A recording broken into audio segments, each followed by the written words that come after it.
Witajcie ludziska w kolejnym filmie na moim kanale. Ja jestem Wiktorial. Dzisiejszy odcinek jest bardzo wyjątkowy, ponieważ mam zamiar przedstawić wam samochód, który jest jednym z najbardziej rozpoznawalnych samochodów z lat 90. BMW E38. Nie wiem co mi się stało, że zrobiłem taki film o takim samochodzie. BMW serii 7 E38 zadebiutowało w roku 1994, a produkcja tego cudownego samochodu zakończyła się w roku 2001. W czasach swojej zajebistości BMW E38 było jednym z najbardziej zaawansowanych technicznie, seryjnie produkowanych samochodów na świecie. Była to klasa F, czyli segment samochodów klasy luksusowej, która była zarezerwowana dla klientów lepszego sortu, czyli biznesmenów, gangsterów, polityków czy zamożnych biskupów. E38 była największym konkurentem nowego Audi A8, Lexusa LS czy Mercedesa W140, czyli popularnej lochy. W latach 90. E38 wraz ze swoimi konkurentami było symbolem prawdziwej luksusowej limuzyny. Wyposażenie, jak można się łatwo domyśleć, było na iście królewskim poziomie i obejmowało ono takie bariery jak spryskiwacze reflektorów, automatyczne poziomowanie ksenonów, 14-głośnikowy system audio z 4 subwooferami, 6-płytowa zmieniarka CD, nawigacja pokładowa i czujniki deszczu, a także lodówka, podgrzewana przednia szyba czy kuloodporne szyby i pakiety opancerzenia. Oczywiście wszystkie te pierdoły windowały cenę E38 do takiej kwoty, za jaką niedługo będziemy mogli sobie kupić taki samochód z silnikiem V12 za jeden dzień pracy na roznoszeniu ulotek w Polsce. E38 było również prawdopodobnie najbezpieczniejszym sedanem, jakiego mogliśmy wtedy mieć. We wnętrzu tego samochodu znajdowała się cała masa zabezpieczeń chroniących nasze zdrowie i życie. Sama stylistyka nawiązuje do BMW E32. Jest to elegancki, oldschoolowy samochód. Wyposażenie standardowe już znajdowało się na bardzo wysokim poziomie. Skórzane fotele, obramowania z drewna orzecha włoskiego to było coś, co na tamte lata było prawdziwą niemiecką burżuazją. Tym samochodem płynie się po drodze niczym jachtem po morzu. BMW E38 jest znane nie tylko z powodu bogatego wyposażenia, czy świetnych właściwości jezdnych. Z tym samochodem związana jest pewna tragiczna historia, bo właśnie w modelu E38 750iL zginął raper Tupac. BMW E38, którym na miejscu pasażera jechał raper, został w pewnym momencie ostrzelany z innego samochodu. Strzelanina miała miejsce w Las Vegas 7 września 1996 roku. Tupac trafił do szpitala z 5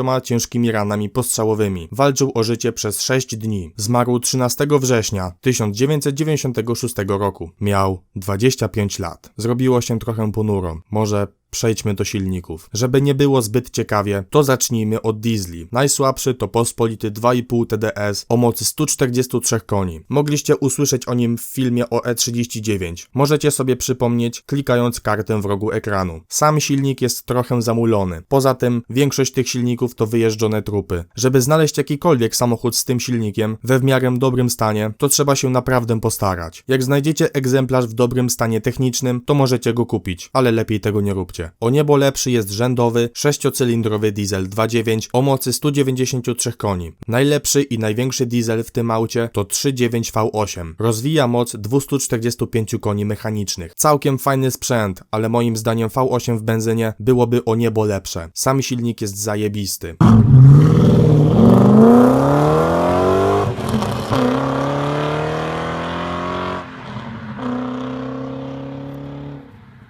Pora na benzynkę. Najsłabszym motorem w tym samochodzie to dobrze wszystkim znane rzędowe 2.8 o mocy 193 koni mechanicznych. To samo co w E36 i E39 of course. W tych dwóch modelach sprawdzało się ono bardzo dobrze. W E38 też jest ok, tylko że tutaj ten silnik nie zapewnia zjawiskowych osiągów. 9,6 sekundy do setki to raczej nie jest iście sportowy wynik. Jednak samo E38 to samochód luksusowy i należy wymagać od niego wygody podróżowania, a nie sportowych wrażeń. Za szybkie to nie jest, ale sam silnik jest trwały i niezawodny. Na klapie bagażnika mamy wtedy 728i. Później mamy, co ciekawe, 3.0 V8. To 8-cylindrowe, widlaste maleństwo rozwija moc 218 koni. Również bardzo dobry i trwały silnik. Jednak nie wolno zakładać w nim instalacji LPG. Ten silnik z instalacją LPG to nie V8, tylko zamulona padaka. Podobnie jak wszystkie inne V8 od BMW z tamtych lat, nie najlepiej chodzi na gazie. Samo 3.0 V8 bez gazu już jest i tak zajebiste. I jak na V8 nie pali aż tak ogromnych ilości paliwa. Nie krzywdźcie tego maleństwa gazem. Serio. Oznaczenie na klapie 730i. Kolejny silnik to 3,5 V8 o mocy 238 koni mechanicznych. Z tego co udało mi się znaleźć, jest to M62B35, czyli to samo 3,5 V8 Z39. Silnik sprawuje się świetnie, zarówno w jednym, jak i w drugim modelu. No i to właściwie tyle, co mogę na jego temat powiedzieć. I broń Boże, nie zakładajcie do niego gazu. Oznaczenie na klapie 735i. Idąc dalej, mamy 4-litrowe V8 o mocy 286 koni mechanicznych. W 1996 roku zostało ono zastąpione przez 4.4 V8 o tej samej mocy. Pomimo tej samej mocy, te dwa silniki to dwie różne bajki. Jednak nie zmienia to faktu, że oba są zajebiste. Oznaczenie na klapie to 740i w obu przypadkach. Trochę nudno gadać o wszystkich silnikach w samochodzie klasy luksusowej, podczas gdy każdy z nich jest po prostu dobry. Gamę silnikową tego samochodu wieńczy potężne, zjawiskowe, niesamowite 5.4 V12. 5.4 V12 SOHC o mocy 326 koni to silnik sam w sobie zajebisty. Ogólnie to wszystkie silniki V12, nieważne czy od BMW, czy od Mercedesa, to arcydzieła motoryzacji. Idealnie wyważone. Są bardziej pospolite od V10, ale za to rzadziej spotykane niż V8. Dają one niesamowitą przyjemność z jazdy, wspaniałe osiągi, niezapomniane wrażenia oraz ogromne wydatki na paliwo. No ale jak macie V12 pod maską, to przecież was stać. 5.4 V12 to wspaniały silnik. Ma genialne przyspieszenie, świetne osiągi i ogólnie jest naprawdę wspaniały. Poszukiwany przez kolekcjonerów i obecnie nie do kupienia za normalne pieniądze. Im więcej kasy na niego wyłożycie, tym lepiej. Automat występował w standardzie w wersjach 735i, 740i, 75i, 730D oraz 740D. W pozostałych wersjach silnikowych podstawą był manual. Jeśli chodzi o zawieszenie, to dodatkową opcją było zawieszenie EDC, Electronic Damper Control, czyli zawieszenie pneumatyczne. Na tamte czasy to był zajebisty bajer. Wiem, że powiedziałem o prawie każdym silniku tylko to, że jest dobry. Trudno jest mi powiedzieć coś więcej, ponieważ jeśli samochód jest dobrze zbudowany i dobrze zaprojektowany, to ciężko jest się do czegokolwiek przyczepić. Tak po prostu jest. Ale możemy pogadać jeszcze o wersjach specjalnych tego auta. Pomyślałem, że będzie to o wiele ciekawsze niż samo gadanie o silnikach. Pierwszą, najbardziej pospolitą wersją jest oczywiście wersja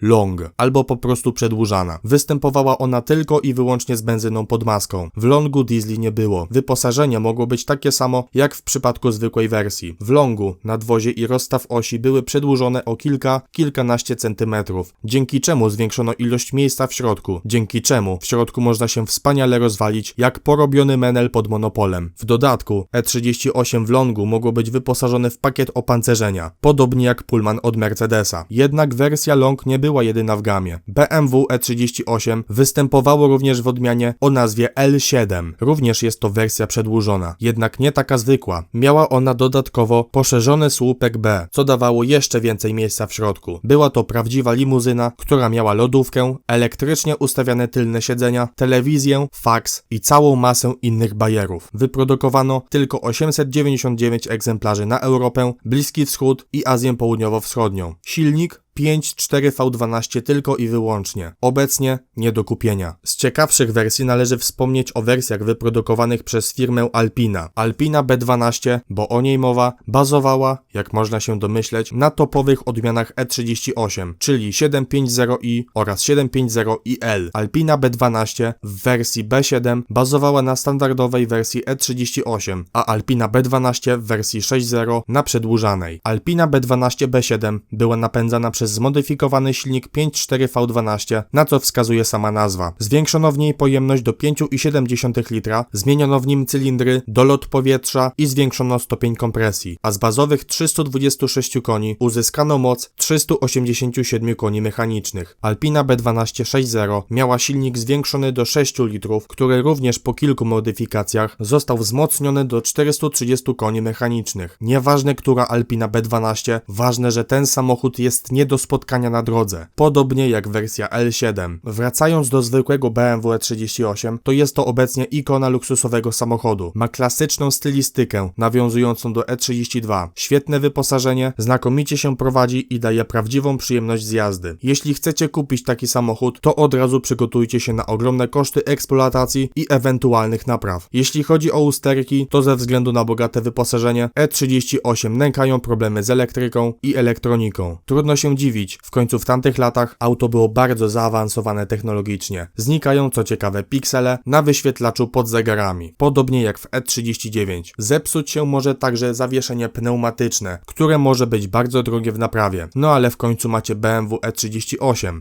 Stać was. Podsumowując, BMW E38 to ikona motoryzacji lat 90. Bogato wyposażone, świetnie jeżdżące, mające znakomite właściwości prowadzenia. Drogie w eksploatacji, jak każdy samochód luksusowy. E38 zaczyna już drożeć, może nawet już dawno zaczęło. Szczególnie najbogatsze wersje. Jeśli chcecie kupić ten samochód, to rozglądajcie się za egzemplarzami w dobrym stanie technicznym. Nie zwracajcie uwagi na to, czy to przedlift, czy polift, czy na rok produkcji. Każde BMW E38 to świetny samochód, który warto kupić i o który trzeba dbać. Dziękuję bardzo za oglądanie. Jeśli się spodobało, standardowo łapka w górę lub komentarz. Zachęcam do subskrypcji kanału, do obejrzenia innych filmów na moim kanale oraz zapraszam na nowo otwartą stronę na Facebooku. Link w opisie. Do usłyszenia w kolejnym odcinku. Cześć!